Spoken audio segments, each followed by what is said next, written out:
from the studios of Postscript Media and Canary Media.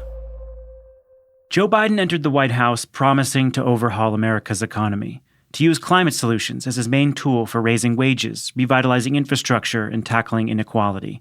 But almost overnight, reporters like Maxine Joselo saw that framing shift. I have actually noticed a really interesting thing with Biden's rhetoric about his climate agenda, and it started with the State of the Union. The State of the Union, the speech that defines presidential priorities. This year, it started with Russia and Ukraine, and then the rescue plan, and then jobs, and then infrastructure, and then tech innovation, and then inflation, and then prescription drugs and insulin. And then, 30 minutes in, the man who ran with climate as the centerpiece of his campaign devoted 1 minute to it. Let's cut energy costs for families, an average of $500 a year by combating climate change. Let's provide an investment tax credits to weatherize your home and your business. You start to see a real shift with the president, not necessarily emphasizing the climate benefits of reducing emissions for the planet, for our survival, but actually the cost savings that could result. Double America's clean energy production in solar, wind, and so much more. Lower the price of electric vehicles, saving another $80 a month that you're not going to have to pay at the pump.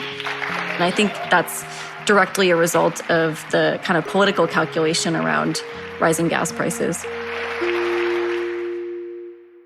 U.S. gasoline prices are at their highest levels in history, and they're still going up. And that's because of supply disruptions caused by Russia's attack on Ukraine. And Biden's political calculation reflected the shifting mood in Washington. I think you see lawmakers of both parties saying that Putin has weaponized energy. It's time for us to weaponize it back. In the weeks after Russia's invasion, lawmakers across the spectrum started pushing for a ban on Russian oil. And then on Monday, the president heeded the call. We're banning all imports of Russian oil and gas and energy.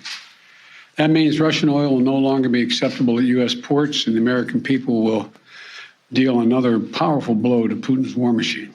A ban on Russian oil is mostly a statement. America is a net exporter of oil, and we don't get that much from Russia. But it's one of Biden's highest profile decisions on energy, and it wasn't a signature climate bill like he'd hoped months back.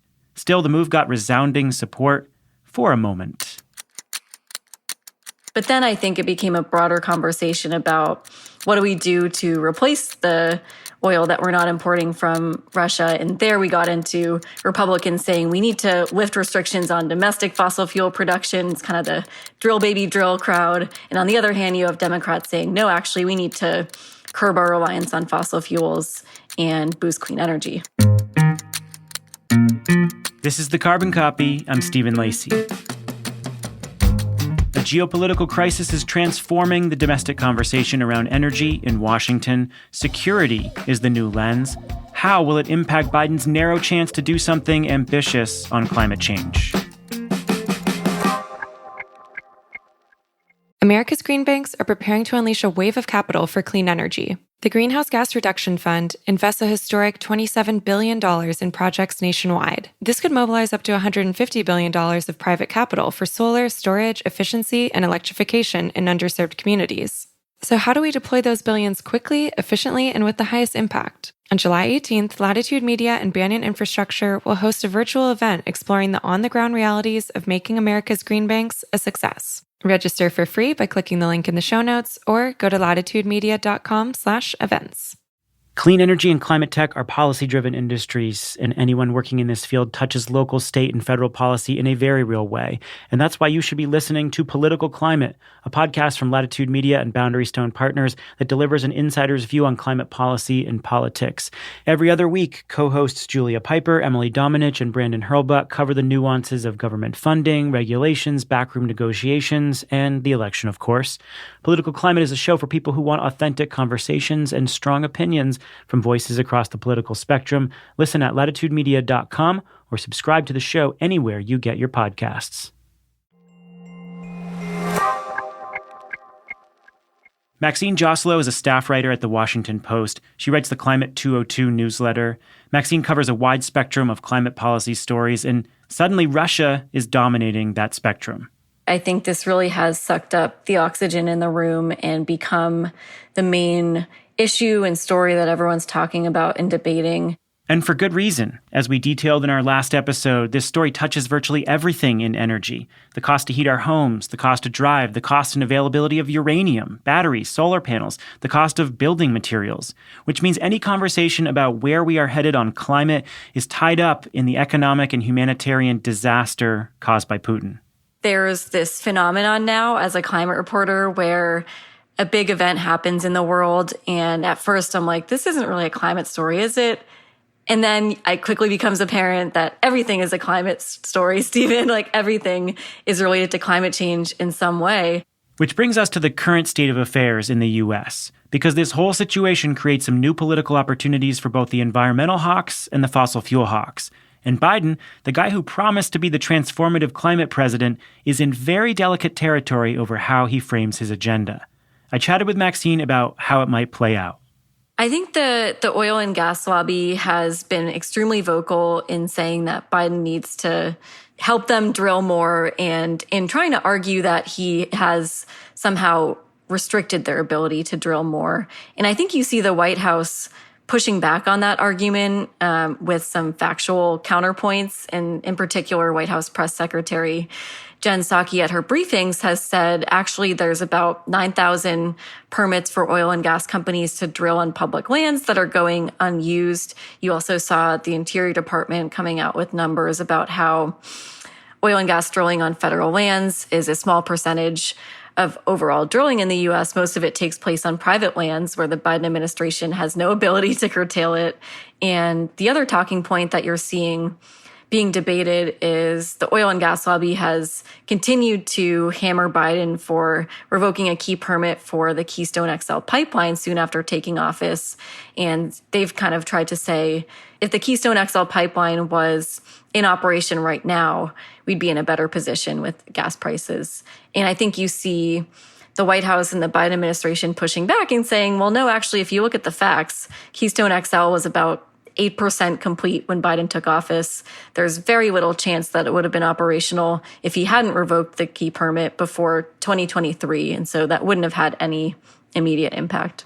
This seems to be the central tension in Biden's presidency. In the lead up to the COP climate talks, as oil prices rose quickly and natural gas prices rose quickly, Biden had to go to OPEC and ask them to produce more oil. And in the days leading up to that international climate conference, you suddenly have an American president who is talking about how ambitious his climate agenda is, asking for more oil production. And now the situation has gotten much worse, and there are greater calls for more domestic oil and gas production. Certainly not the kind of conundrum that the president expected to be in. How do you think he's going to handle it? I think it's a really difficult balancing act for him to handle and for his cabinet secretaries to handle. I think you saw that when Energy Secretary Jennifer Granholm was at CERAWeek, the huge oil and gas industry conference in Houston this week.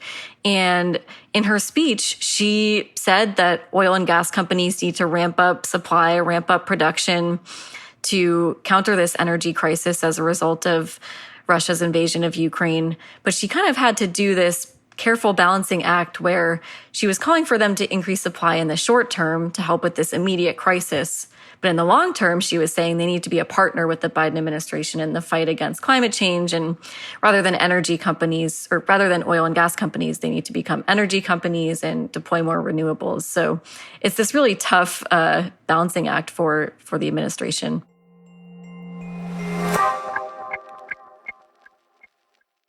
On July 18th, join Latitude Media and Banyan Infrastructure as we take a deep dive into the next phase of deploying the $27 billion Greenhouse Gas Reduction Fund. We'll provide practical insights for the state agencies and local lenders at the front lines of dispensing these funds. Where are the bottlenecks? How do we balance speed with transparency? And can America's green banks live up to the expectations of both local communities and Wall Street? Latitude Media's Stephen Lacey, Banyan co-founder Amanda Lee, and Clean Energy Fund of Texas EVP Billy Briscoe will answer these questions and more on July 18th at 1 p.m. Eastern. This is a must-attend for project developers and financiers. Register for free at latitudemedia.com/events or click the link in the show notes. I'm Julia Piper. I'm Brandon Hurlbut. And I'm Emily Domenech. A little over a year ago, Political Climate took a break so we could focus on the groundwork of implementing America's biggest ever climate bill, the Inflation Reduction Act. I'm excited to say, Political Climate is back. And I'll be joined by my two co-hosts to riff on the top political stories and insider scoops, from state houses to the halls of Congress to regulatory agencies and even international climate talks. We'll explain how those developments are driving industry decisions today. Political Climate is a show for people who want authentic conversations. And to learn about how energy and climate policy is shaped within both political parties, from the people who have actually helped shape it. So join me, Brandon, and Emily every other week, starting in April, for fresh episodes of Political Climate. Subscribe to the show wherever you listen to podcasts.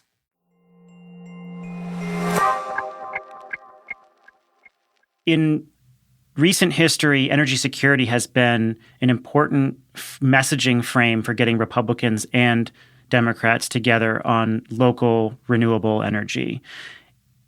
Under the Biden administration, the conversation has shifted to this broader economic shift with a lot of social aims, and that has created some political divisions around this. But energy security is the glue that holds Republicans and Democrats together on the clean energy transition. So how could this shift in the conversation actually benefit Biden's climate agenda? Yeah, I've noticed a really interesting rhetorical shift where under former President Donald Trump, you saw him often talking about this idea of energy independence. It's something that we've talked about for decades. And when Trump talked about it, he was talking often about boosting domestic fossil fuel production. But after Russia invaded Ukraine, we started to see Democrats reclaim this term of energy independence and use it to argue that we need to get off of fossil fuels because they're leading to us becoming at the whims of petrostates like Russia and at the whims of the volatility of global energy markets, whereas clean energy is reliable, it's dependable, it can be affordable if we subsidize it properly. And I think a good example of this was Senator Tina Smith, who was the main architect of that big clean electricity program that Democrats had to drop from Build Back Better. She had this tweet that I actually have open in a tab. She said, no other country can tell us when the sun can shine or the wind can blow. If the build out of clean energy is not the very definition of energy independence, I don't know what is. So there are now calls to use this moment to increase the production of technologies that could help us reduce reliance on Russian gas. There is a call from environmental groups to use the Defense Production Act to accelerate the production of heat pumps that could electrify homes and reduce reliance on gas for heating. What are the calls, and how are they resonating in Washington? Essentially, this all started with the author and 350.org founder Bill McKibben writing this newsletter and post on Substack where he was calling for Biden to invoke the Defense Production Act to shore up U.S. manufacturing of heat pumps and send them to Europe to counter Europe's reliance on Russian gas. And that was in late February. About a week later, my colleagues at the Washington Post on the White House team and the climate team scooped the fact that White House aides are actually seriously considering this idea. And they're in talks about how this would not be unprecedented. It would be similar to what the U.S. did in World War II, sending technology to the Allied forces. And as of Wednesday, person familiar with the matter spoke on condition of anonymity to my colleague, Jeff Stein, who covers economics for the Post, and said the White House is still actively considering this idea.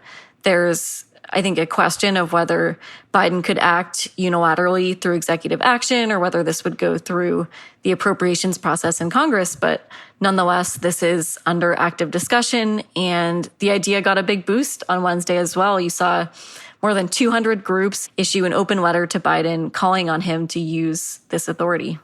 Joe Biden is betting that Americans will understand his message of sacrifice for the benefit of Ukraine and the benefit of Europe. And it's possible that his climate and clean energy messaging could feed into that we are making these sacrifices by raising prices in the short term, but that we have all these other solutions that can help alleviate that pain. How do you think those two messages may come together? And is the American political environment ready to handle that message? Yeah, I think there is actually some polling that shows that Biden's ban on imports of Russian oil was widely politically popular. Most people say they're willing to support that.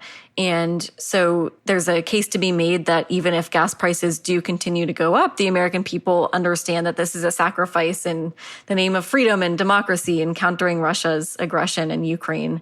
On the other hand, I think we're going to continue to see Republicans attacking Biden over high gas prices, saying they're a result of not only the war in Ukraine, but Biden's climate policies. And that's going to be a trend that I only expect to ramp up as gas prices continue to rise.